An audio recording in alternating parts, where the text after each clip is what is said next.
आता बघूया टॉप 9 मोठ्या बातम्या।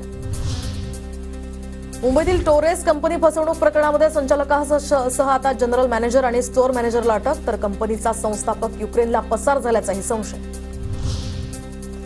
1.25 लाख मुंबईकरांना टोरेसनं गंडा घातल्याचं प्राथमिक तपासात समोर, तर कंपनीच्या घोटाळ्याची रक्कम हजारो कोटींच्या घरात।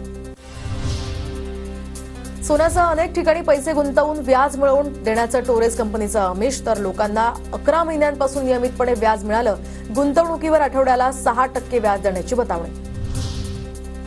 कोट्यवधींचा घोटाळा करणाऱ्या टोरेस कंपनीचं प्रकरण आता आर्थिक गुन्हे शाखेकडे, तर मेझोनाईट खडा खरेदी वरजास्त या परतावा देण्याचं आमिष दाखवत गुंतवणूकदारांची फसवणूक, नागरिकांचा पुन्हा जबाब नोंदवला जाणार। शरद पवार गटाची आज आणि उद्या मुंबईमध्ये महत्त्वाची बैठकीमध्ये पक्षाच्या पुढील वाटचालीसंदर्भात चर्चा होणार, तर प्रदेशाध्यक्ष पदासंदर्भात सुद्धा मोठा निर्णय होण्याची शक्यता। पुणे महापालिका निवडणुकीमध्ये शिंदे गट 40 ते 50 जागा लढवण्याच्या तयारी, तर जास्तीत जास्त नगरसेवक निवडून आणण्याची तयारी सुरू।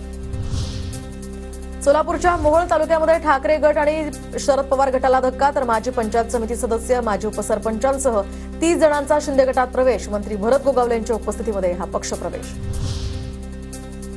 महानगरपालिका निवडणुकीच्या आधी पिंपरी चिंचवड शहरात मनसे ऍक्शन मोडमध्ये, कालच्या बैठकीनंतर कार्यकर्त्यांमध्ये चर्चा।